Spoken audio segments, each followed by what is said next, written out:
The Quran, the holy book of Islam, offers a profound and detailed account of human creation. This narrative is central to Islamic belief, shaping our understanding of God, ourselves, and our place in the universe. Unlike other creation myths, the Quranic narrative emphasizes the dignity, purpose, and potential of humankind. The Quran doesn't present a single creation story, but rather interweaves the story of our creation throughout its verses. It speaks of a single, all-powerful God, Allah, who willed the universe into existence. Within this grand creation, humans hold a unique and special position. Understanding the Quran's account of creation is crucial for Muslims as it forms the basis of our relationship with Allah. It reminds us of our humble beginnings, our inherent connection to the divine, and the importance of living a life guided by faith and good deeds. This essay will explore the stages of human creation as depicted in the Quran, highlighting its unique characteristics and spiritual significance for Muslims. The Quran tells us that Allah created the universe and everything in it by His sheer will and command. He simply said, "Be," and it was. This act of creation is repeatedly emphasized throughout the Quran. He is the originator of the heavens and the earth. When He decrees a matter, He only says to it, "Be," and it is. Quran 2:117. This verse highlights Allah's absolute power and authority over all creation. He doesn't need tools or materials, His word is enough. The creation of humans, however, is described with more detail, signifying our special status among Allah's creations. This difference suggests a deeper meaning behind our existence and a more intimate relationship with the Creator. The Quran emphasizes that humans are not merely a product of chance or random events. We are the result of a deliberate and purposeful act of creation by a loving and all-knowing God.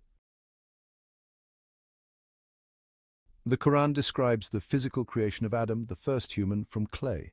This process is mentioned in several verses and highlights the tangible aspect of our existence.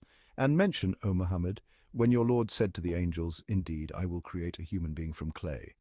Quran 38:71. Allah molded Adam with His own hands, shaping him from clay into a human form. This act signifies Allah's direct involvement in our creation and the care with which we were formed. The use of clay, a humble and earthly material, serves as a reminder of our physical origins and connection to the earth. It emphasizes that despite our elevated status, we are still bound to the laws of nature and subject to physical limitations. This stage of creation sets the stage for the next, where Allah breathes life into Adam, distinguishing him from all other beings on earth. The creation of Adam wasn't complete with his physical form alone. Allah breathed His spirit into Adam, granting him a soul and setting him apart from all other creations. And when I have proportioned him and breathed into him of my created soul. Quran 15:29. This divine breath is what truly distinguishes humans from all other creatures. It is the source of our intellect, our consciousness, and our spiritual capacity. It is this divine spark that allows us to connect with Allah on a deeper level. This act of breathing life into Adam is symbolic of the special relationship between God and humanity. We carry within us a part of Allah's divine essence, making us capable of love, compassion, creativity, and spiritual growth. This stage marks the completion of Adam's creation, making him a living being distinct from angels and animals. Section 5. Angels and Man, a test of humility. After creating Adam, Allah commanded the angels to bow down to him as a sign of respect. This act was not meant to be worship, but rather an acknowledgement of the unique qualities bestowed upon humans. And mention when we said to the angels, "Prostrate before Adam." So they prostrated, except for Iblis. He refused and was arrogant and became of the disbelievers. Quran 2:34. This event highlights the elevated status of humans in the hierarchy of creation. It emphasizes the importance of humility and obedience to Allah, even for beings as exalted as angels. Iblis, a jinn, refused to bow down, claiming superiority over Adam because he was created from fire while Adam was created from clay. This act of defiance led to Iblis's downfall and his designation as Satan, the tempter. This event serves as a reminder that true worth is not determined by our physical origins, but by our piety, obedience to Allah, and recognition of our place within the grand scheme of creation. Section 6. Adam and Eve in Paradise, a test of free will. Allah created Eve from Adam's rib as a companion and partner for Adam. He placed them in paradise, a garden of bliss, and granted them free will, allowing them to enjoy its bounty. And we said, O Adam, dwell you and your wife in paradise, and eat from wherever you will, but do not approach this tree, lest you be among the wrongdoers. Quran 2:35. However, this freedom came with a test. They were forbidden from approaching a specific tree. This prohibition was not meant to restrict them, but to test their obedience and trust in God's wisdom. This event highlights another crucial aspect of human existence: free will. We have the capacity to choose between right and wrong, obedience and disobedience. This ability to choose is what makes our actions meaningful and forms the basis of our accountability to Allah. The story of Adam and Eve in paradise sets the stage for understanding the consequences of human choices and the constant struggle between good and evil.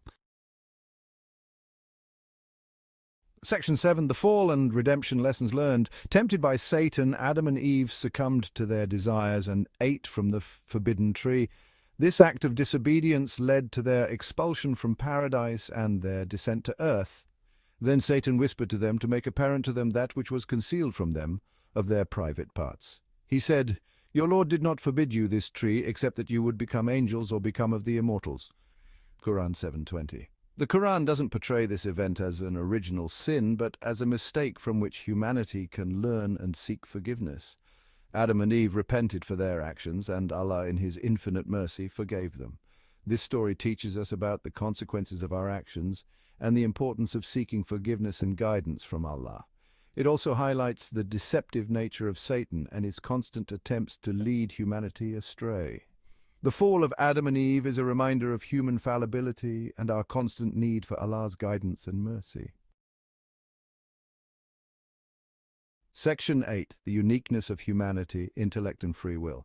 The Quran emphasizes the uniqueness of human beings in creation. We are endowed with intellect, free will, and the capacity for spiritual growth, qualities that distinguish us from other creatures.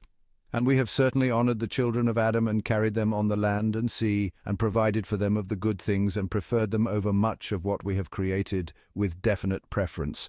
Quran 17:70. Our intellect allows us to reason, learn, and make moral judgments.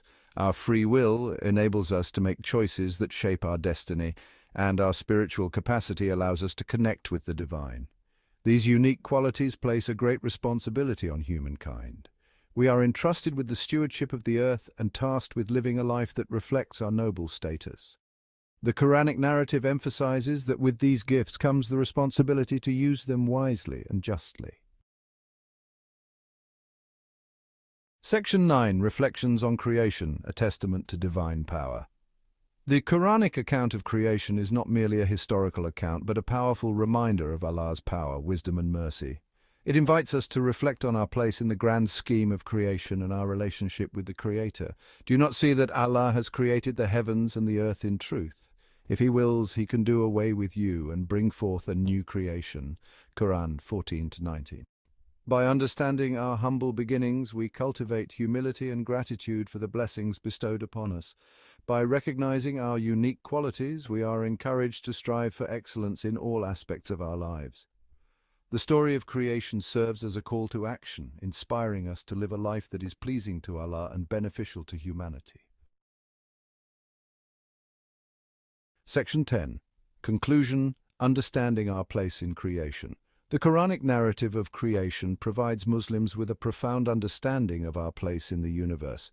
It teaches us that we are not merely a cosmic accident, but the result of a deliberate and loving act of creation by God.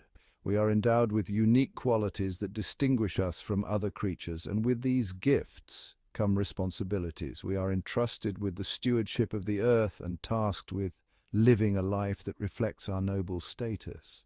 By reflecting on the Quran's teachings on creation, Muslims are reminded of their purpose in life: to worship Allah, to be grateful for His blessings, and to strive for righteousness in all that we do. This understanding fosters a sense of humility, purpose, and responsibility, guiding us towards a life of meaning and virtue.